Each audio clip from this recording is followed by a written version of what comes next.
Hey guys, this is Eric's What If, and welcome to part 5 of What If Yuji had anti-magic. Continuing right where we left off, Liebe had just fully taken over Yuji's body and told him that he was going to wipe him off the face of the earth, as Sukuna would tell him to try him. However, since Yuji's body was heavily injured, it would take Liebe a large amount of RCT to heal Yuji's body, having him be slightly weaker, while Sukuna on the other hand was having an internal battle with Megami, while Kenjaku and Urame would peacefully watch on the side. As Sukuna would tell both of them to not get in his way, he was going to show whoever this was why he was named the King of Curses, and why everyone fears him. It doesn't matter how ancient he is, it doesn't matter how strong he used to be, he's going to dice him and his ideals into millions of pieces. Sukuna would start off strong, sending numerous amounts of dismantle slashes straight towards Liebe. However, Liebe would casually call onto his grimoire, grabbing onto the Curse Slayer sword. Just as the slashes would be about to hit Liebe, the blade would enlarge, causing each slash to be dispersed by the humongous blade. Sukuna would laugh, saying that he hasn't seen this one before, realizing that Liebe knew how to fully control his arsenal, unlike Yuji. Liebe would then twist the blade, slashing it horizontally, as it would send out a huge wave of anti-magic, shooting straight towards Sukuna, as Sukuna would leap over it. However, just as Sukuna would jump over the wave of anti-magic, Liebe would be right there in front of him, sending down a vertical slash, attempting to cleave Sukuna in two. Sukuna would begin to laugh, as he would make hand signs summoning Rabbit escaping into the shadows of the rabbits, as Liebe would slash down and each one of the rabbits would begin to dissipate, with Sukuna jumping out of Liebe's shadow, sending numerous dismantles straight upwards, as Liebe would simply look down, calling onto his grimoire, having the grimoire itself eat the slashes, as they would dissipate onto the grimoire as well. Liebe would tell Sukuna that he's going to have to try a lot harder than that to kill him. Liebe would then scream out to the grimoire once more, causing the blade to shoot out the Cursed Dweller sword, as Sukuna would look up, realizing that he would need to duck right back down into his shadow.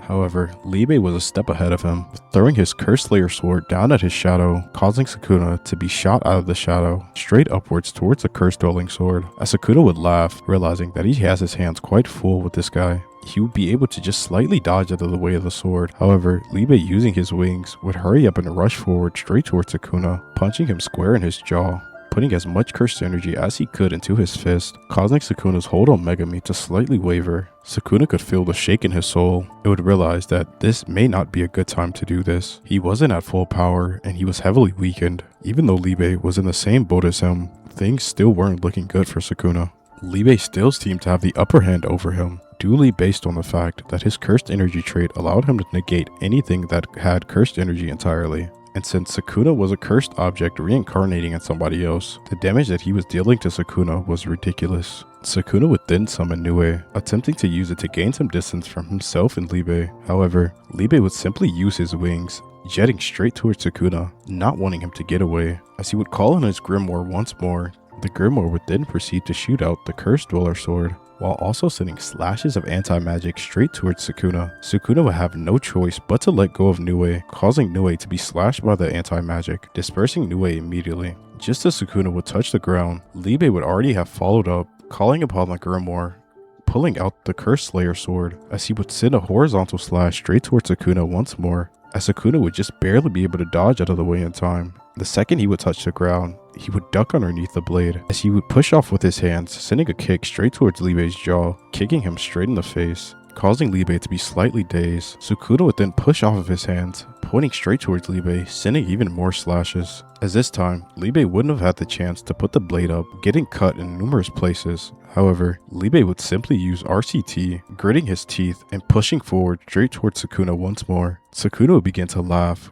calling this guy a monster. However, he respects him, although he still loathes him with all his heart. Sukuna would then use hand signs, summoning Orochi, as Liebe would call out for his grimoire. However, Sukuna was only using Orochi to dip into his shadow, as the Cursed Dweller sword would slip right through Orochi, dispersing the curse on impact. Sukuna would rocket himself from the shadow, closing the distance on himself and Liebe once again, engaging in hand-to-hand combat. Smiling ear to ear, Sukuna would throw a right, as Liebe would block the attack, throwing a right fist of his own. However, Sukuna would duck underneath the attack, grabbing Liebe's arm, sending cleaves along his arm, causing the arm to be sliced, as Liebe would simply stomp his foot down, sending a headbutt straight towards Sukuna, connecting the attack, making Sukuna dazed, as Liebe would use his right arm, grabbing Sukuna by the shirt and sending a knee straight towards his stomach, causing Sukuna to cough up blood. Following up on the attack, he would spin Sukuna around, throwing him into a building, as Liebe would once again use RCT, recovering his arm.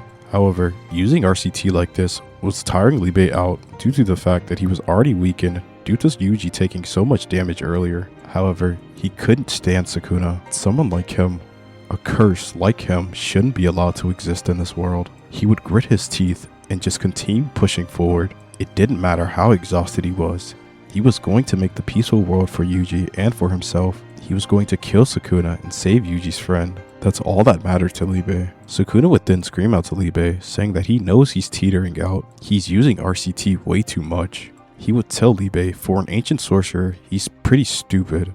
Liebe would simply stare Sukuna down, telling him to stop talking. As Sukuna would simply laugh, sending more dismantles straight towards Liebe, as Liebe would call onto the Grimoire once more, pulling out the Curse Layer sword, slashing at Sukuna's slashes, as Liebe would take a deep breath in, and within the next step, Liebe would be in front of Sukuna, with Sukuna being caught off guard by that sudden burst in speed. What exactly did Liebe just do? Liebe would send yet another horizontal slash straight towards Sukuna, as Sukuna would just barely be able to jump over the attack, pressing himself off the blade. However, even though he just slightly touched the blade, he could feel a large amount of his cursed energy being sucked into it, causing his control on Megami to be weakened even further. Sukuna would kiss his teeth, realizing that it doesn't matter what happens. As long as Liebe touches him, his hold on Megami would get weaker and weaker. However, all he needs to do is hold out until Liebe gasses himself out. Megami is holding his output back, so he can't go all out the way he wants to, and at the same time, his hold on Megami is wavering fast.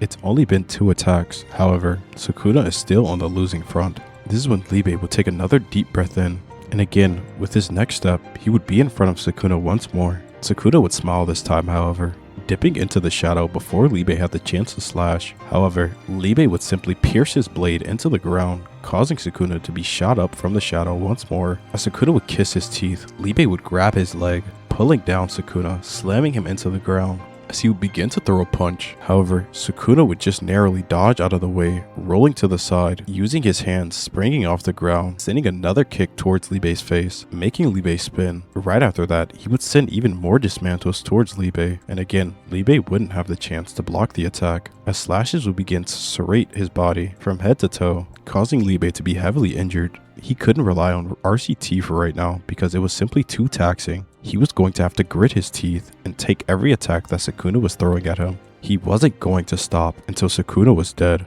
Sukuna could feel it as well. He was teetering on the brink as Megami was fully fighting back and he was losing his grip. He needed to finish this so he can concentrate on pushing Megami back down. Both fighters would take a deep breath, realizing that this was the final stretch. Whoever won this exchange would be the victor. They would both rush in at one another, engaging in hand-to-hand combat once more, as Liebe would throw a quick left jab, with Sukuna just parrying it out of the way, with Sukuna cocking back his left arm, rocketing a punch straight towards Liebe's stomach. Liebe would catch the attack with his other hand, as both fighters would be stuck at a standstill once more. However, Sukuna would begin to use cleave, as it would begin wrapping itself around Liebe's arms, as Liebe would be forced to let go, as he would call onto his Grimoire, as the Grimoire would send out anti-magic slashes straight towards Sukuna, as Sukuna would be able to dodge out of the way, rolling out of the way, using the momentum from his roll to spin back around, twisting straight towards Liebe, sending a leg sweep straight towards him as it would connect, causing Liebe to fall to the ground. However, Liebe would catch himself, pushing himself up with his hands, attempting to throw a kick straight towards Sukuna. However, Sukuna would simply sidestep out of the way, sending even more dismantles straight towards Liebe.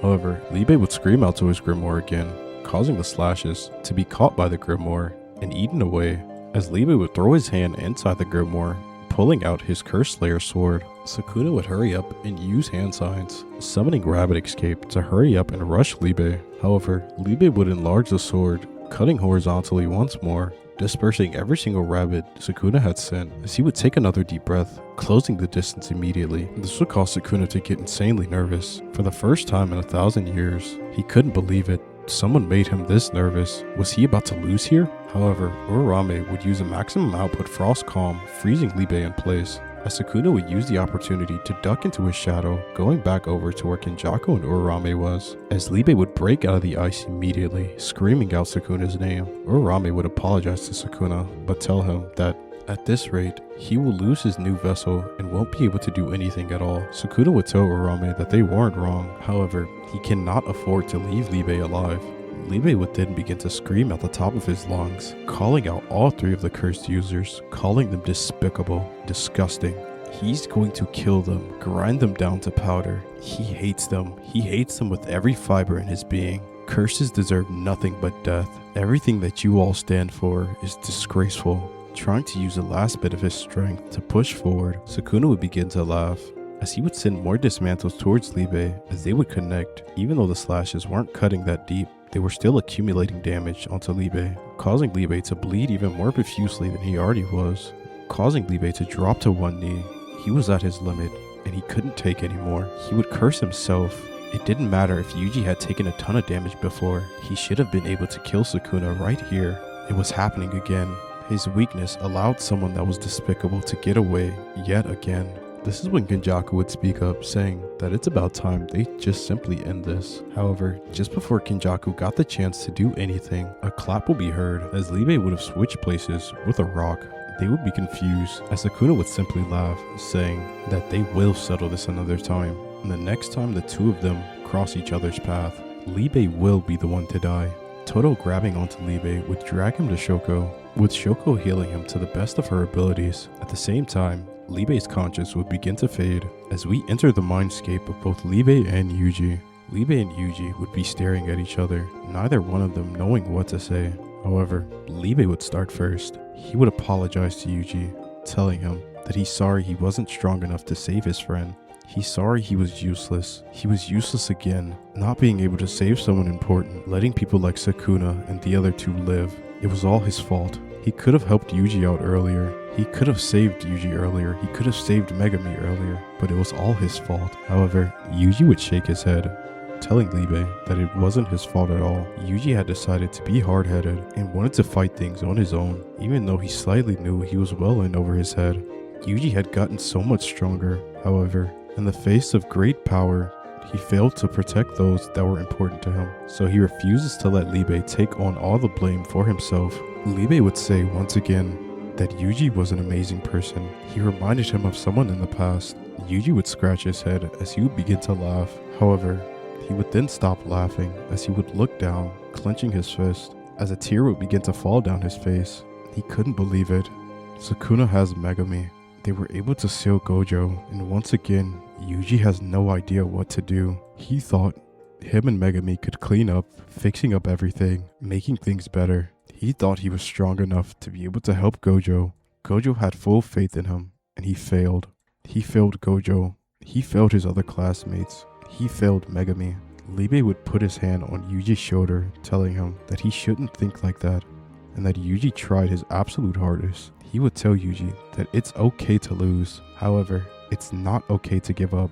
You can lose 100 different times, but as long as you don't give up, a victory where everything works out is still obtainable. He would tell Yuji that they need to use this loss as motivation for both of them. The more they coexist with one another, the further their souls will merge, and the stronger both of them will become. He would stick his fist out to Yuji, telling him that they will defeat Sukuna and save his friend, no matter what happens. Even if Liebe has to put his life on the line, he will save everyone for Yuji's sake. Yuji would connect his fist with Liebe, telling him that he doesn't have to sacrifice himself like that, and that if it comes down to it, they'll go together. He wouldn't want Liebe to be all alone once again. Liebe would simply smile as he would tell Yuji that he knew he was right about him, as Yuji would have a confused look on his face before all of a sudden he would be dragged out of the innate domain, as he would slowly be waking up in reality, as the principal and Shoko and Todo would be around him, with Todo taking a sigh of relief, thanking God that Yuji was still alive. Yuji would get up as Shoko would tell him to take it easy. He has numerous slashes all across his body, and it was incredibly hard to heal him. For right now, he should simply take it easy. But Yuji would ask Shoko what the situation was, as everyone would simply put their head down.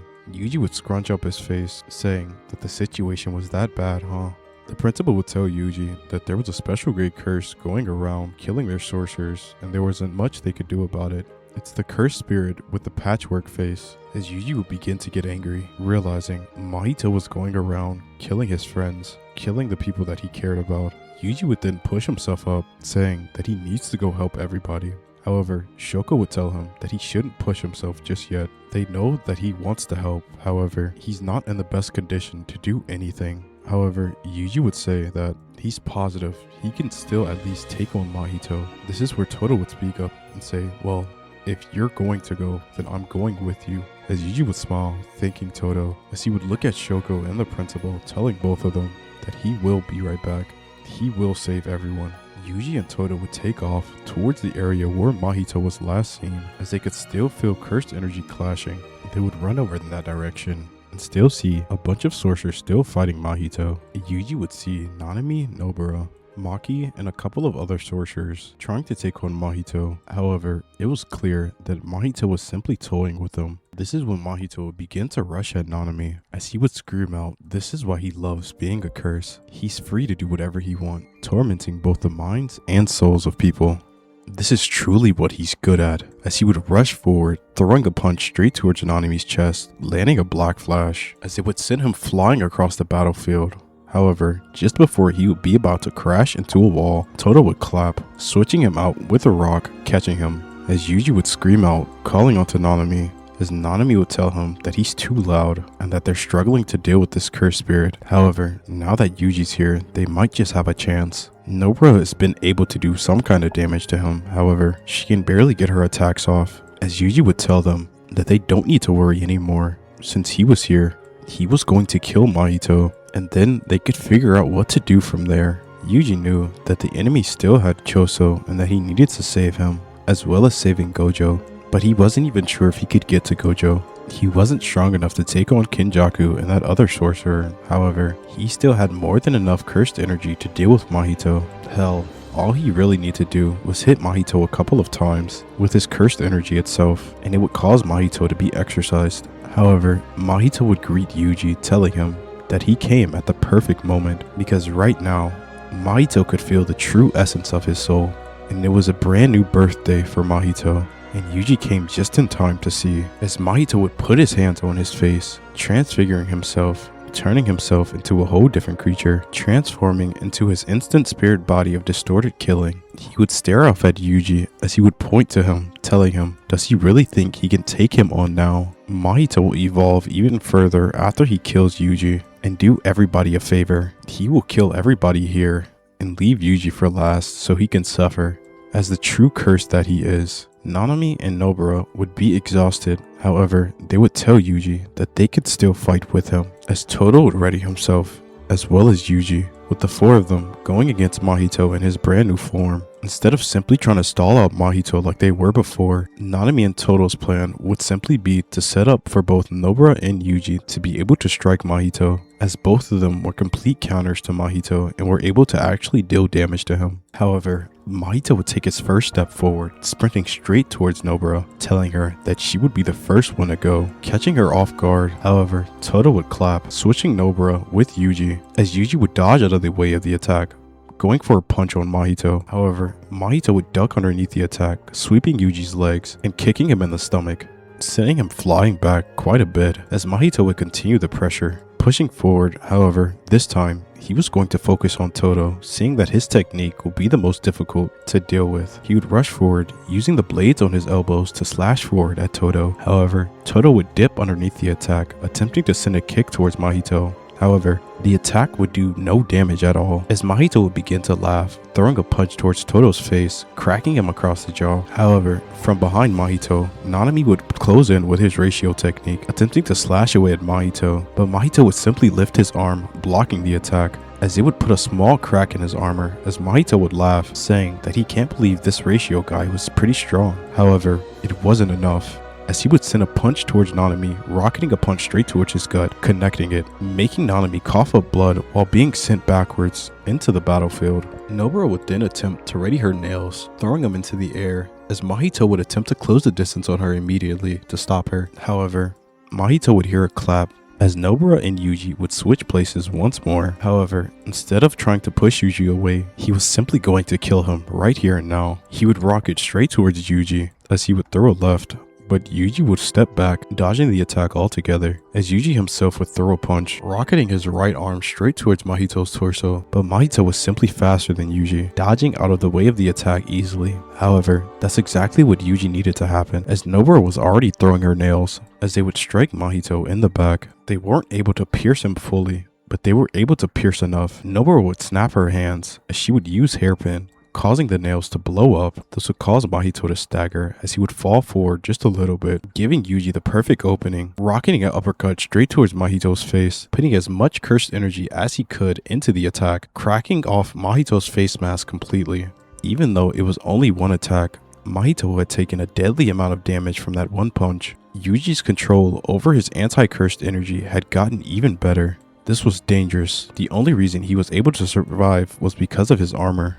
If Yuji is able to land a direct hit on him, he's going to die. He was doing so well, and all it took was one strike from Yuji. He couldn't believe it. He refused to believe it. Yuji was completely weakened out. There was no way he was going to lose to someone weaker than him right now. However, Yuji would continue pressing forward, gritting his teeth through the pain. As from him being kicked earlier, some of his wounds would have opened up. He would attempt to swing on Mahito once more. However, Mahito would dodge out of the way, rolling out of it, jumping over to where Toto was, as Yuji would be right behind Mahito chasing him down, as Nobara would ready her nails once more, and Nanami would get himself ready. As Mahito would attempt to punch Toto, Nobara would send her nails flying straight towards Mahito, and at the same time, Toto would clap, exchanging himself in place of the nails as they would pierce into Mahito's face, causing Mahito to groan in pain. At the same time, Nobara would use hairpin, causing the nails to drill inside Mahito's face, exploding, as Nanami would follow up the attack using his ratio technique, hitting Mahito in the exact same spot he hit before. However, this time, the world around his attack would distort, causing Nanami to land a black flash, slicing Mahito's hand clean off. Mahito would kiss his teeth, realizing that this was bad, really bad. If that hammer girl got a chance to get his arm, it would be over for him. He had finally obtained perfection. He was not going to let it end like this. Even though Nanami had hit him with a black flash, it didn't do any damage to his soul, so he would hurriedly recuperate himself, trying to get to his arm. However, once more, Yuji would be in front of him, throwing a punch straight towards his face. Mahito simply had to cut his losses here. He would have to give up his arm in order to dodge this attack from Yuji. Otherwise, he would just die regardless. As Yuji would throw the attack, Mahito would dodge backwards, ducking out of the way. As Nobara would take this opportunity, setting up her doll technique, Mahito would scream out, saying that he will kill every last one of them here. As Nobara would yell out to Mahito, telling him to simply shut up and die already. As she would pierce Mahito's arm, screaming resonance. As spikes would appear through Mahito, damaging his soul once more. As Yuji would follow up on the attack, as Mahito would scream out, saying that this wasn't fair, as Yuji would tell Mahito to simply shut up and die, as he would throw a punch straight towards Mahito's chest, breaking his armor on his chest and sending him flying, making Mahito create a crater as he landed, back in his original form with one of his arms gone. Mahito was completely at a loss. He couldn't do anything else anymore. He couldn't believe it. The weakened Yuji and 3 other useless sorcerers had taken him out. He was supposed to be here having fun, making as much destruction as he could, perfecting himself.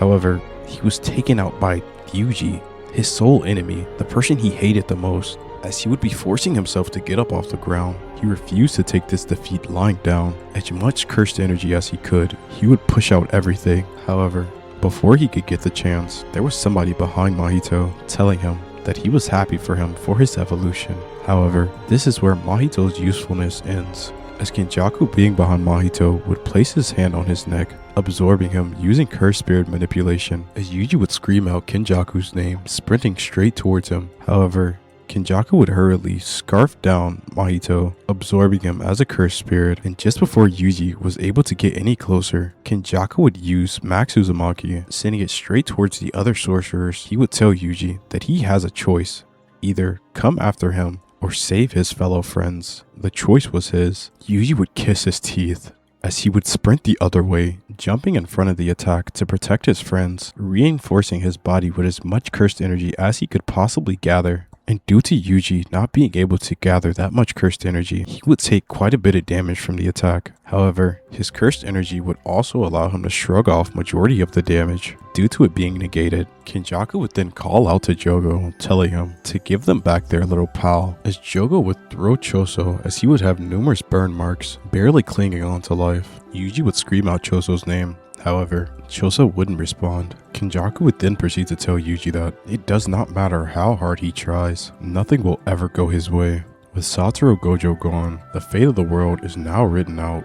I know exactly what's going to happen because I will it to happen. He would then smile as he would use idle transfiguration in a widespread area, as he would tell Yuji that he expects somewhat decent things out of him. At the same time, he would begin to release millions of curses upon Shibuya, as Yuji would scream out Kenjaku's name, as Kenjaku would pull out the prison realm, telling Yuji that he cannot wait to show him the new world of Jujutsu, being able to return it back to the golden age. Everyone will be in awe at what will come, and Yuji will have first row seats. As both Jogo and Kenjaku would take their leave, Yuji would grab Choso, as the other sorcerers would save as many people as they could before the curses overwhelmed them. This was a devastating loss for the Jujutsu sorcerers. They lost Satoru Gojo, Sukuna had been revived, and due to everything that was going on, they would attempt to regroup back with the other sorcerers. However, this is when someone would stop them. A lady with blonde hair would tell the group that she couldn't believe that everything's gone to shit in such a short amount of time. This is when Todo would call the lady teacher, as she would look towards Yuji and tell him that as much as he probably wants to go back to Jujutsu High, it probably isn't the best place for him right now. She would tell Yuji that the second the higher-ups heard about Gojo Satoru being sealed, his execution order was right back on the table, and a ton of other things. It would be best for the majority of them to not return to Jujutsu High, as Yuki would tell the group that she has a hideout for them and that they don't need to worry. They will all figure out their plans from here on out. And I think that's where I'm going to end this off here. I had intended on making this one an hour, but I don't want to overburden myself because this is right after the Aizen one. And I'll take 2-3 days off and then I'll upload again. So yes, I will try to be consistent as possible because I really do enjoy making these and I want to make these for you guys. However, I don't want to burn out like you guys are telling me. So yes, I will listen to you guys and I will take it easy. But again, thank you for listening and yeah, peace.